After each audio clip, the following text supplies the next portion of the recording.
important day in our country. We'll make a little change in our agenda here a little bit because I know Bruce is out of the room for the moment, but Bruce Holt from DCG Core Plant Consulting is here to give us a report. Those you remember, we started way back with a recommendation as board to look at a marketing approach and look at some of the things we're doing, how we're doing, and we went through an extensive search and process to look at certain organizations, people that could do this type of work for us. I'm giving accolades to Bruce, and he's out of the room, whatever, but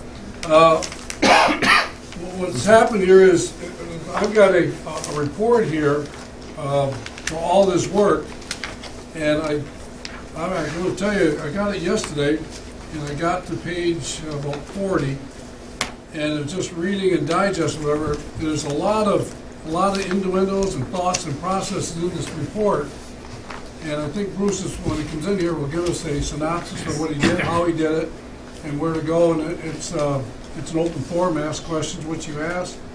There's a lot to it, and we'll kind of go from there. So while he's out of the room, I guess I'll jumpstart into any letters of communication to the board. There are actually several this month. The first in your board packet is a letter from outside counsel regarding the St. Lawrence Factory Stores case. I encourage you to take a look at that, particularly the bottom of the second paragraph, the last sentence there. It's in your red. It's in your red folder. Is it something that we need to discuss before we release it? No, it's not anything that ever gets released because it's legal opinion in nature. The second item is in your packet is a thank you from the New York State DEC for our newest residents on the bridge, the Peregrine Falcon chicks that were tagged. There's some real nice photos there. I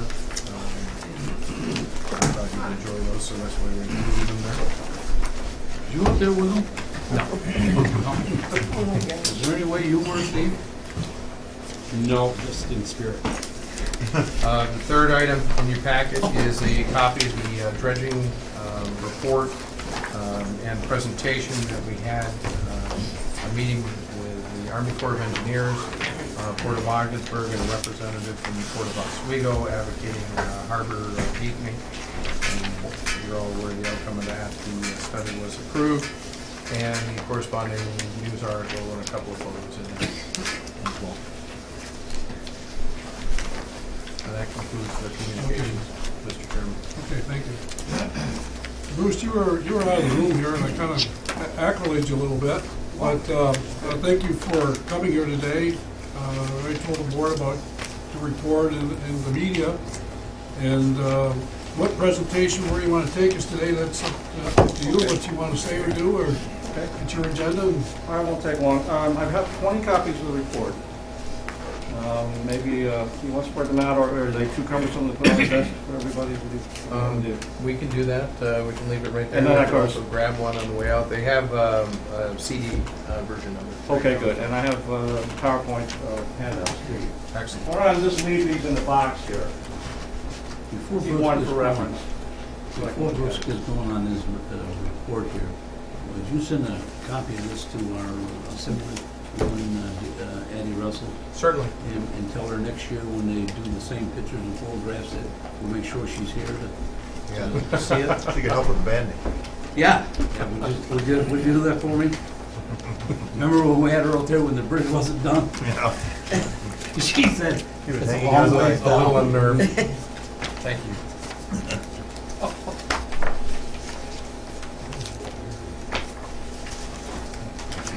Bruce, I apologize. I'm going to move here because I don't want to have my back to you during the presentation. Yeah.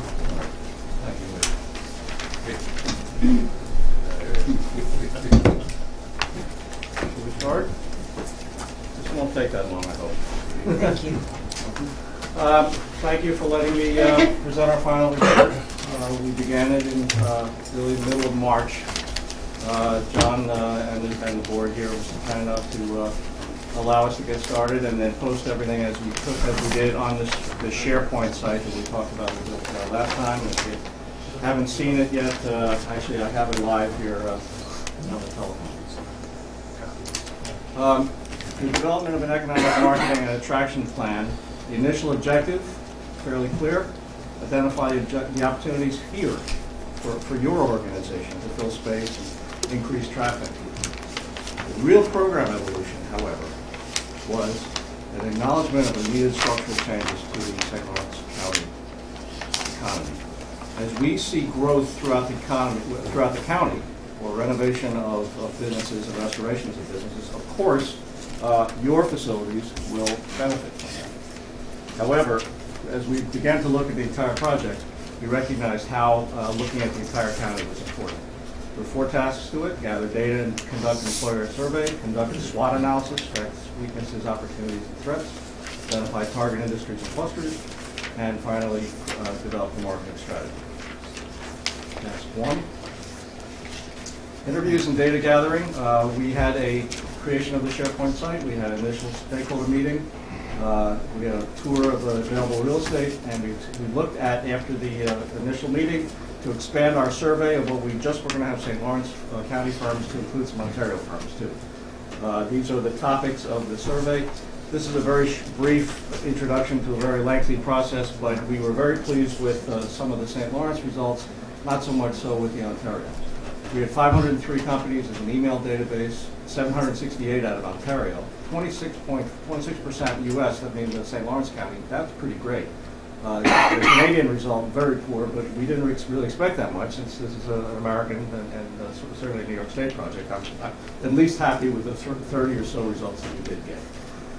Some of the key elements of their responses, of course, not to be too much of a burden to you. Obviously, your highway access is a problem, but some of the other ideas that came across are listed in the report. Border delays and U.S.-Canadian engineering licensing issues, especially with engineers. We also talked to the Coast Guard, and we asked the 4 universities and 4 colleges. Only Clarkson and SUNY Canton responded to us, but we were happy that we talked to them. When we talked to the Coast Guard, we asked them specifically would be because of the inherent risks of the border and border protection, would a facility of some kind, a home port for a cutter, be good here of some kind. They said not at this time, but they would consider it, and I think we would continue that pressure long into the future. It's something you should certainly respond to. In task 2, the SWOT analysis. Bruce, I had one question. Yeah. Let's go back quickly to that.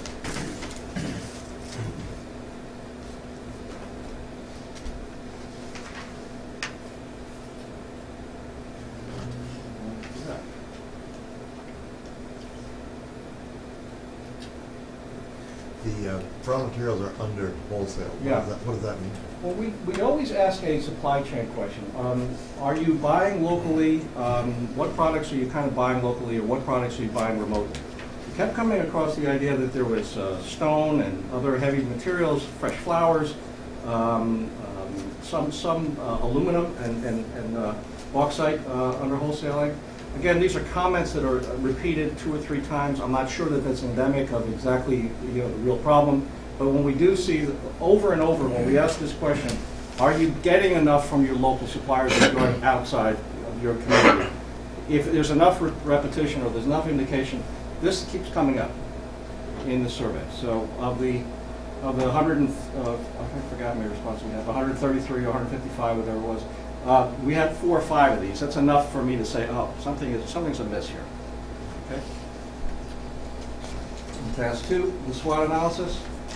Part 1, the competitive area comparisons. In order to evaluate where we are right now, we've had to look at what's called micropolitan areas.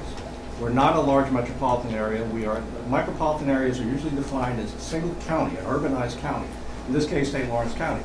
So all these other small counties, except for Oswego, which was a substitute for Amsterdam, New York. Amsterdam was a micropolitan. But since Oswego has a port, it's part of the Syracuse metropolitan statistical area, it doesn't stand alone, we substituted that one in. So we have 10 competing areas. We did a cost analysis, and through this thing called econographics, which is basically a grouping of about 97 topics that we would evaluate against New York State, against Ogdensburg, and then use Ogdensburg and divide everything so that Ogdensburg winds up at 100, and everything else creates an index against Ogdensburg. So then what we could do is look at where we could rank those in various topics. This bottom thing is extremely important. It's key result. Only of these areas, including the real key right here is Watertown and obviously Plattsburgh. We can hit these 6 markets in just-in-time inventory. They cannot. They can hit 3 out of the 4, 2 out of the 4, whatever it is, but we can hit all 4. And this is a very interesting topic, and it's very, very germane to what we're going to do here. The SWOT analysis continued then into a calculation of strengths, actually the acronym, but we're looking at operational cost savings here, our Canadian market access. So what we basically did is we tried to list, and this is a real abbreviation of a lot of analysis, what are the main topics that describe each of those categories? Is it things that we know that we can use against each other or for each other as a benefit or as a detriment? So as we look at those topics, and there's actually probably about 80 things that list underneath all of these, and you'll see that in the report, we recognize why market timing or competition or image is a threat, why a physical weakness may be these things may be recoverable in some way, these may not, threat sometimes depending on how you look at it. If someone else does something well in advance of you, and you lose out on that market timing, you can't recapture it, so that's a possibility that it's an uncorrectable weakness or threat. Opportunities, things are obviously things need investment or promotion, and our strengths are the elements that we continue to promote. So as you see those 4 categories, they're going to be repeated and repeated throughout the report, the SWOT, an acronym, and it will be used in graphic charts in test 3. What we usually do is a SWOT matrix. We look at the strategies against each other. These are external and internal. Let's call the internal being the left side and the external being the top bar. So we're looking at ways to pursue these strengths or to overcome a weakness. And then in there's a lot of listing of some basic strategies that we will use later on in the report, but some of them are key: fostering population growth and diversity to our area, promoting a logistics industry, which we have in part but not enough, promoting the port more as a gateway to where we are, and you can see the rest of this. I'd like you to also include the bottom as a very important element, the marine and aviation and truck fueling. In task 3, which is sort of the hard part of the project, this is where all the analysis really takes place. The selection of target industries comes across as using what's called the North American Industrial Classification System, NAICS. 295 4-digit, there's 865 6-digit industries. Everything is described. But again, this chart, this is the location quotient chart. Again, if you can just read it, strengths are in the upper right-hand corner, opportunity, threats, weaknesses. Where these bubbles cross is the question of what's happened over time. Has something happened over time that has changed an industry's position from, let's call it static, to dynamic?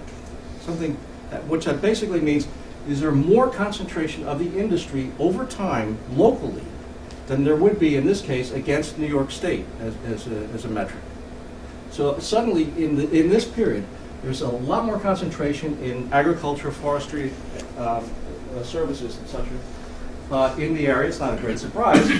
Whereas, and in your report, you'll see the abbreviations for what these things mean. But then there would be, compared to, let's say, this, manufacturing. Now, this large bubble is the actual number of people in 2010. So manufacturing is a larger industry than this agriculture and forestry business. However, where this is relative to those crosshairs is very important.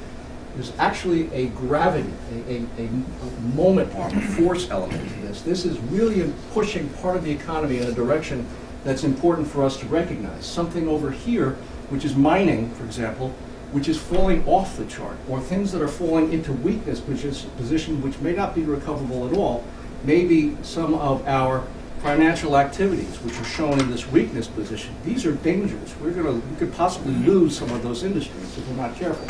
That's why this kind of chart is very important. Government, that big blue ball in the middle, not going anywhere, big driver for the economy, really not something we're going to take notice of. We want to take notice of what's happening in here, this area and this area, because opportunities means an expansion possibly into strength areas, things that we are easily promotable. So we're going to concentrate on, at this point, these elements. We're going to be aware that threats and weaknesses exist, but we want to be able to promote our strengths and our opportunity industries.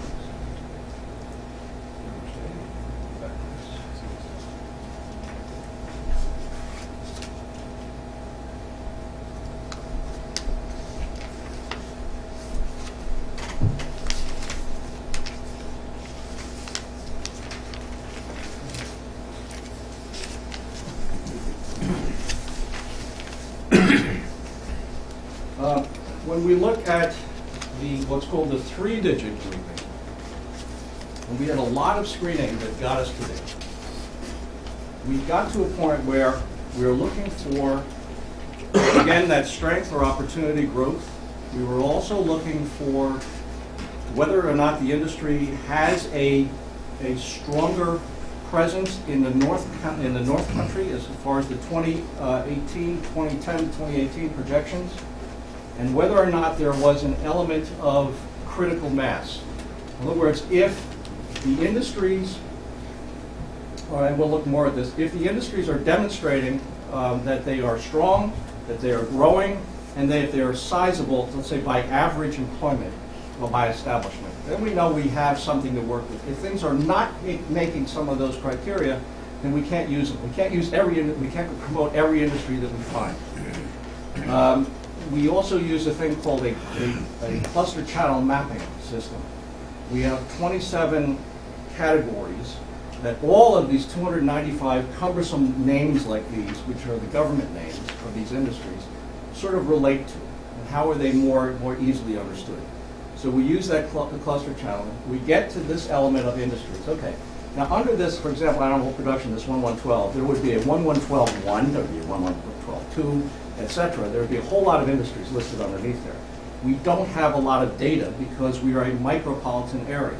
So because we don't, if we were a metropolitan area, there'd be more data published. But since we don't, we have to use this three-digit level. So we have to make assumptions as to what's happening with some of those industries. So we don't know if every element of all those industries are growing or not. But we know that by the overall clustering or the overall agglomeration of them in a three-digit basis, something good is happening. Would be nice if they have it here. The next slide. I don't think this is working. Let's go to the next slide. The selection of target clusters. Again, we talked about 2005 to 2010, what was happening there. We were looking at also in those same industries what's happening with our 2005 and 2010 changes in hourly wages, whether there's growth in payment into wage. We're looking at the total wage level in 2010, total employment, direct economic impact to the county. We're looking now at this projection of North Country, of those same industries I showed you before. This is the planning horizon, which is used by the government, all state and federal government. And then whether or not we have clustering in those channels, and whether or not we have a presence of those industries here. Sometimes we do, and sometimes we didn't. So with all that, all those other previous industries, and all of that machination comes together, we now have 7 categories, words, topics, to put all those industries underneath and give them a name that we can promote, we can get our hands around, we can work with. Agribusiness, we'll talk about each one of these. Biomass, renewable energy, cross-border consumer services, health and wellness, international business and logistics, preservation and reuse, and transportation services. Task 4, what do we do with all this? Development of a marketing strategy.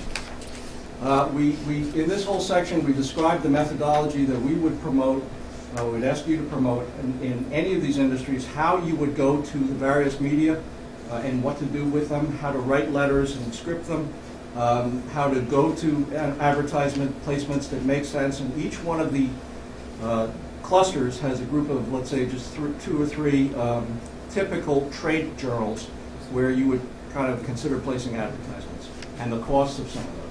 We talked about international marketing, rather internet marketing, and John and I talked a little bit about this over the phone.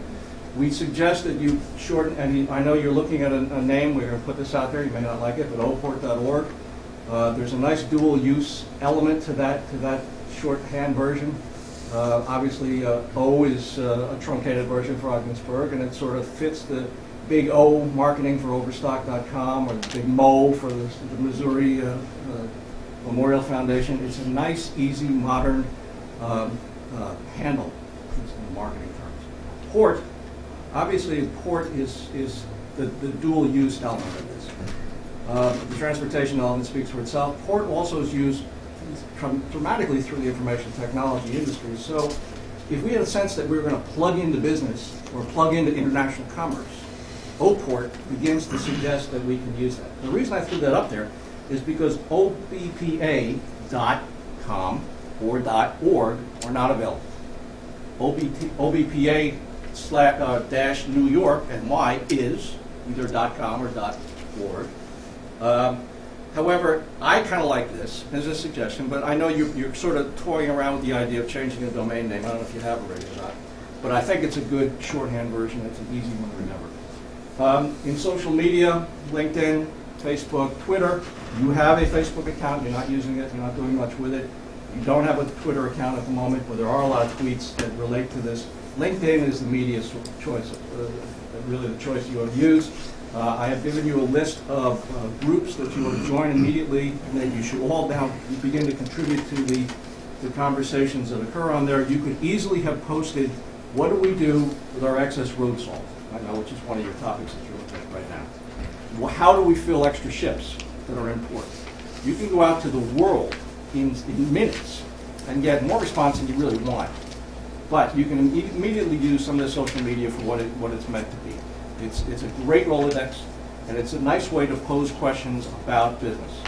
So if you can get out there to 10,000, 15,000, 20,000 market people and say, I've got this problem, how do I solve it? By tomorrow, you'll have a dozen answers. Some of them are useless, but you will get the answers that you want eventually. So LinkedIn is, I think, a good resource for you. Broadcast media. It's a very expensive proposition. However, we interface with a company regularly out of Florida called Inside Business. Inside Business is a nightly business report, and Senator Fred Thompson is the host. You probably know who that is. For a 5-minute spot that'll air in 100 markets, you could produce a media spot for $35,000. Really not a lot of money. You would have the rights to that media. If you wanted a half-hour production show, it would cost $150,000. You get 22 minutes of tape, production tape, and then the 8 minutes that you would use for broadcast, you would get the revenue from, wherever you decide to place it. It's expensive. It's something to think about. Interfacing with the local media, the local TV outlet out of Watertown might be a better idea. And almost every day I get somebody on the internet trying to sell me some videos. So video and economic development looks like it's a new growth area. I think it's nice to consider. Trade shows, I'd be careful what you go with trade shows. Literally, it's best to work the room with a group of you going to various booths with a prepared speech, with a prepared piece that you want to leave them rather than you have a booth. Sponsor a hospitality suite or go out to dinner. Development of the market, international market. Where we are obviously speaks for itself in the relationship with English-speaking Canada. I think that you're overlooking with a major element here of not reaching out to Quebec. We have 408,000 French visitors to Quebec every year. There are 450 French headquarters in Quebec and the western provinces as well. There's a lot of international movement through that, and I think that if you begin to have a sense of more international character in this vicinity, within a mile of the bridge, I think you're going to do a lot better with attracting that flow of people. I know that you do have, not Amway, but what's the name of the duty-free place right over here? Amex. Okay. I never even saw that before, and I've been across the bridge. If I haven't seen it, and I came first time up here through Ontario and down, I didn't see that there. I didn't notice it. So if it's not noticeable, if it's not saleable, you're not moving it. And I think that kind of thing can be expanded every one of the border crossings that we see more of a duty-free presence. I think you ought to have an international visitor center right here on Bridge Plaza, with flags and the whole thing. There's lots of things that you can do without spending a ton of money. Incentives and political support. The Excelsior Jobs Program is the incentive program that I think we look at. All of the other technology programs are related more to high-tech development, which is really not going to happen here in our country.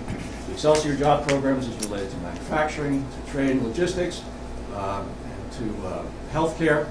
There are some elements to that fit beautifully with our program. If we expand some of this beyond Senator Ritchie's office and get the local congressmen and Jim Owens and Senators Schumer and Gillibrand involved, I think, obviously that what's happening here with I-98. That discussion must be happening all the time. However, the Department of Homeland Security is the next resource for you, and I think you ought to think about having a roundtable meeting here with as many people from DHS, the Coast Guard, the Customs and Border Patrol, and ICE, Customs and Enforcement, here as much as you can to try to continue to promote our security position here. The Beyond the Border legislation that was passed in December fits, again, extremely well with our program. Our program, again, we go back to those clusters again, but the President Barack Obama and the Minister of Canada have made this arrangement. The RCC is not as strong as our part.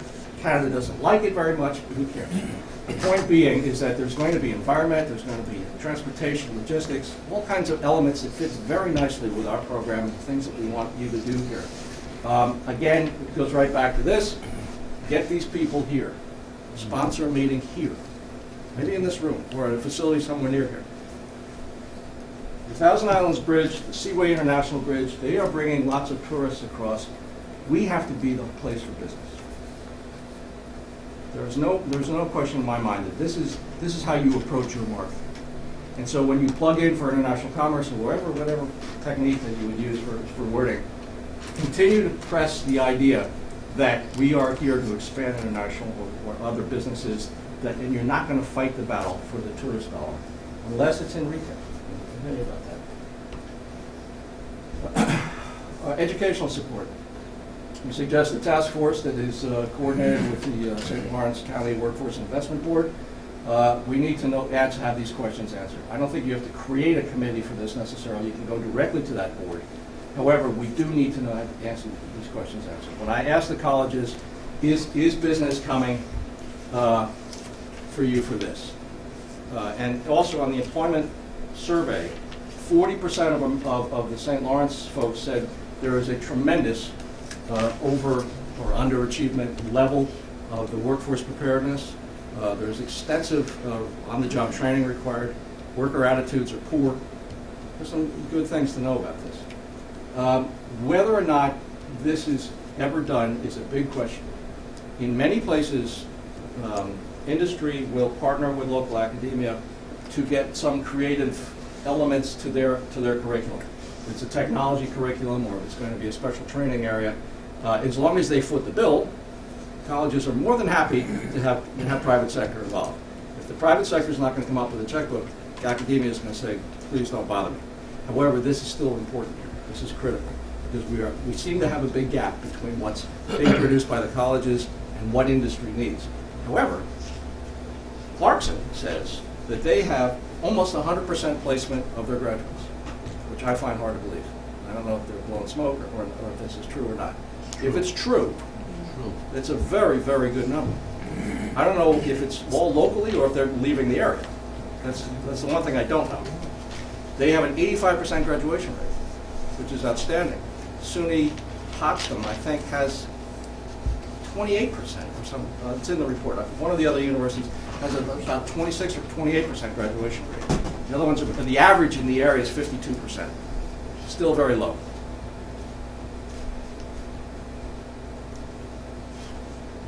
The implementation plan. Suddenly, this has gotten a lot bigger in my mind, and I hope in your mind, than just our initial mandate to try to fill you some office space, or some retail space, industrial space. I think that there has to be a new coordinating council throughout the county created. It could be under auspices of things that are already done. It can be this stakeholder group expanded a little bit more. You must have the rest of the economic development folks from the other cities, the major communities involved. Certainly you need some web programming or whatever, but just to take whatever program we've developed for you for an economic development thing and push it out under the OBPA mandate or title, I don't think gets you anywhere. I think this is a bigger problem. So we're not rolling in academia, we're not rolling in a lot of other kinds of elements, institutional elements. There's no real medical and healthcare element to this, and there should be. So I think that there may be a time for a new county agency. Public-private, if that's necessary, but I think some new coordinated kind of effort on a county-wide basis. What is place-based marketing? There are some economic development marketing. What that means is that they market places. They market Ogdensburg. They market St. Lucia. Some kind of element. That's all. It's a marketing. There's a few firms around. The one firm we use, I would suggest you use. I talked to them, development counselors in New York. There's 310 Marketing. There's a few other guys, but DCI is the industry's preeminent economic development market, place-based market. And they are standing by ready for your phone call if that ever comes down. Let's talk about the clusters themselves. The agribusiness, and I don't want to get into the sense that we're trying to create super farms or anything, but there is a need for product development here in food that can be exported out of this area. Again, the employer, a lot of the people that answer the employment survey, they're farmers. I'm very pleased that they are, or they're somehow involved. No place to send their milk or their dairy products down to New York. They'd love to be able to do that. They can't seem to do it. This piece right here is very important. Did you know, if you probably know this, but I didn't realize it, that all three of Dairy Lee, Sunkist, and Ocean Spray are grower cooperative owned companies. There's no reason that can't happen here. There's no reason that we can't create a cooperative that can create companies for food products. Maybe St. Lawrence's Best, or North Country Brands, or some kind of name of something. I don't know what if it's going to be a cookie. It doesn't matter. The problem is that a lot of these farmers have product they can't move. There are people they're interviewing on the radio, and you hear them all the time. There's a lot of farm development around here, and in here. In the report, there's a list of the farm products that are produced locally, and I think the idea is to create a committee that can sit around and brainstorm and say, these are some food products that collectively we could probably produce. Now, there's maybe a way to put milk onto rail cars. There may be a need for refrigerated frozen warehouse space that we don't have right here. Again, it all comes down to whether or not any of this can work.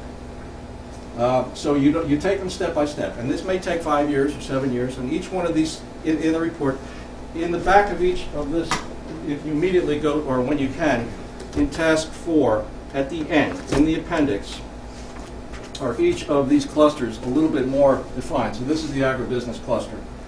And it'll talk about the industries that are in place, the industries that are legacy, or let's say those weakness or threat industries, but they're still important part of the element. And whether or not there are new industries that are recommended and how to go about going to get them or creating them. They'll talk about the new development target for the cluster synopsis, new target industry development issues, some strategic recommendations, a little bit more than these, and a little strategic timeline. So each one of these, a 2-page thing is for each one of these 7 clusters.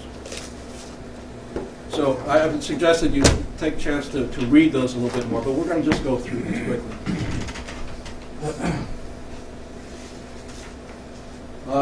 Biomass, renewable energy. Let me also preface a little bit about this. Each one of these clusters does not stand alone. They sort of interface. We have the opportunity here to do a couple of things. Obviously, wood chip, wood product, byproduct or softwood use, waste woods, hay waste woods, hay product waste. There's a lot of, maybe even garbage. There's a lot of opportunity here for use of that material to generate energy. We have 2 cogeneration plants in the county. Both of them are in trouble, from what I gather. If just burning garbage, for example, would create energy. It also will say create steam. What do we do with the excess steam? And that seems a big problem with a lot of the area. The plants, they don't know what to do with the offshoot of this stuff. There is a whole bunch of research going on right now for steam use, for ultra pure water production, for septic system cleanups and renewable stuff. There's all kinds of things that are going on with capital funding and venture funding for this industry. And Clarkson is available to do this, if there could be an opportunity to develop some of this, this winds up doing two things. Not only does it give you a new technology industry to work with, it gives you the ability to create low-cost power. Low-cost power is the key. Messina has its Niagara Dam generating hydroelectric. They can create heavy industry because they've got cheap power. Everybody says we have expensive power in New York State. We do. But we get to use some biofuel that we have lots of. We can import the biofuel as far as junk, which we have a port to bring it in if we needed to. If we burn it, we get environmental credits of all kinds of things. And on top of that, if we get cheap power, we can then use it to fuel heavy industry if we want it here. If we have steam, we don't know what to do with it. We plug it into a indoor water park and heat it. We could use it for the various hospitals if we wanted to. It's a little hard to transport steam for very far, but you use it for other scientific or other technology projects. This builds a lot of things here. It gives you the ability to use what, if you wanted to make pure water out of the St. Lawrence, it wouldn't be very hard to make pure water using the steam from a steam evaporator system to make pure water. Pure water, ultra pure water, is in the pharmaceutical, the semiconductor, and the power industry. So that's a big deal. That pure water could be loaded onto tank cars and out of here. Again, what we're trying to do is use those industries that we know are growth-oriented or opportunity-oriented, how they knit together, and what suggestions they begin to put in our minds, or our collective minds, on these kinds of clustering. Clustering is a relationship between industries that have synergistic needs. In this case, synergistic imaginative needs in this one industry, in this instance. But I think it's a big one because there's a lot of research going on nationally about this. Cross-border consumer services.